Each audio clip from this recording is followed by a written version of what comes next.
Bonjour, on va corriger l'exercice qui porte sur le petit théorème de Fermat. Donc on va prouver le théorème qui s'appelle le petit théorème de Fermat, à ne pas confondre avec le grand théorème de Fermat, sinon on serait là pendant plus longtemps.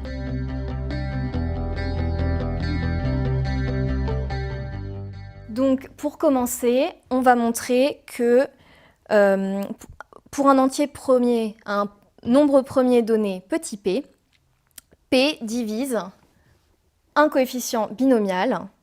Alors, je vais écrire ça, réécrire le bout d'énoncé.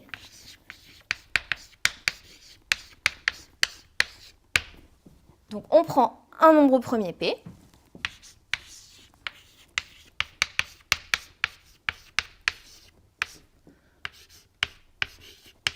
On prend un entier k qui appartient à l'intervalle entier 1, p-1. Et on veut montrer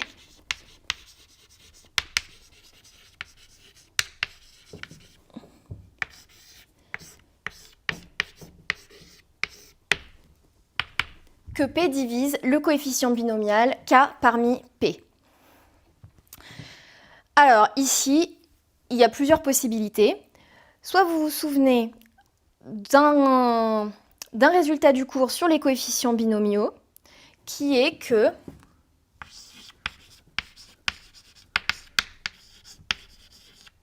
k fois k parmi p est égal à p fois k-1 parmi p-1. Si vous vous souvenez de ce résultat-là, la démonstration est presque finie, parce que on a alors que p divise k fois k parmi p.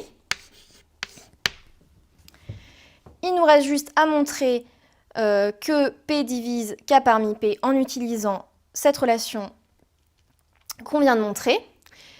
Et ça, on a que k est entre 1 et p-1 et que p est premier. Qu'est-ce que ça nous montre? Ça nous montre qu'en fait, p et k sont premiers entre eux. Or, p est premier et k est strictement plus petit que p. Donc, k et p sont premiers entre eux.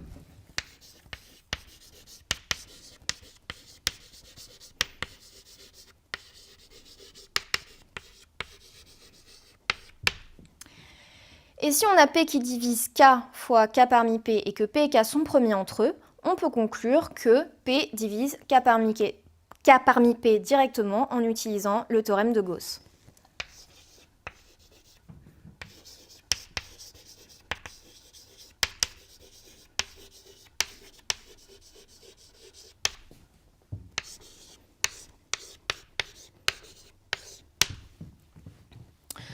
Donc, ça, c'est si on se souvient de cette relation. Alors, si vous vous souvenez qu'il existe une relation comme ça, mais que vous vous en souvenez plus précisément, c'est assez aisé à retrouver en utilisant la définition du coefficient binomial. Donc, vous utilisez les factoriels et vous allez retrouver cette relation. Et si vous vous souvenez même plus qu'il y a une relation, vous pouvez aussi prouver la divisibilité en utilisant directement le coefficient binomial k parmi p développé, donc avec toutes les factorielles. Donc pas de panique, mais encore une fois, c'est mieux de se souvenir directement de cette relation. C'est plus simple, la preuve est plus courte, c'est mieux pour tout le monde.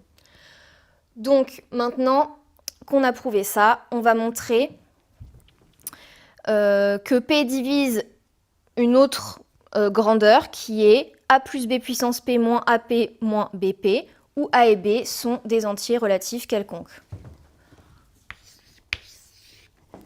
Pour ça, on va poser deux entiers relatifs a et b.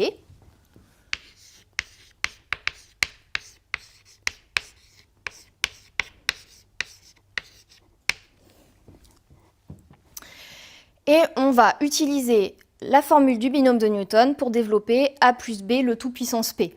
Alors si vous voyez un a plus b, ou un x plus y à une certaine puissance, ça paraît une bonne indication pour utiliser le binôme de Newton, notamment ici, où on a déjà prouvé que P divisait les coefficients binomiaux et on sait que la formule du binôme de Newton fera apparaître des coefficients binomiaux.